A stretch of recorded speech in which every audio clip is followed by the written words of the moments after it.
ಅಲ್ಲ ಇವನಿಗೆ ಕೊಟ್ಟಿರ್ಬೇಕಾಗಾದ್ರೆ ಎಷ್ಟು ಮಾತಾಡಬೇಕಾದ್ರೆ ನಾನು ಮಾತಾಡು ಅಂತೇಳಿ. ಮತ್ತೊಂದು ಹೇಳ್ತೇನೆ, ಈ ಕಾಂಟ್ರವರ್ಸಿ ಮಾತಾಡೋದು ನಮಗೆ ಎಷ್ಟು ಹೋರಾಟಕ್ಕೆ ಬೆಂಬಲ ಆಯಿತು ಗೊತ್ತಾ? ನೀವೆಲ್ಲ ಸತ್ಯವಂತರು ಮಾತಾಡ್ತಿದ್ದೀರಿ. ಈಗ ಅವನು ಕಾಂಟ್ರವರ್ಸಿ ಮಾಡಿದ್ರೆ ನೀವು ಮಾತಾಡ್ತಿದ್ದೀರಿ,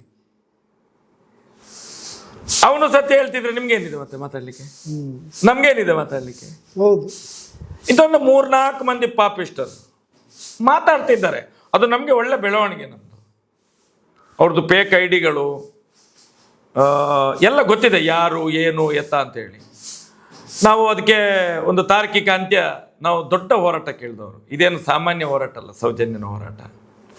ಸೌಜನ್ಯನ ಹೋರಾಟ ಇರ್ಬೋದು, ಬಡ್ಡಿ ದಂಧೆ, ಮೀಟರ್ ಬಡ್ಡಿ ದಂಧೆ ವಿರುದ್ಧ ಹೋರಾಟ ಇರ್ಬೋದು, ಅಕ್ರಮ ಭೂ ಹಗರಣಗಳಿರ್ಬೋದು, ಸರ್ಕಾರಿ ಭೂಮಿಗಳನ್ನು ಸುಳ್ಳು ದಾಖಲೆಗಳನ್ನು ಸೃಷ್ಟಿ ಮಾಡಿ ಬೇರೆ ಬೇರೆ ಸಂಘ ಸಂಸ್ಥೆಗಳ ಹೆಸರಲ್ಲಿ ಒಳಗೆ ಇದ್ದಿರ್ಬೋದು.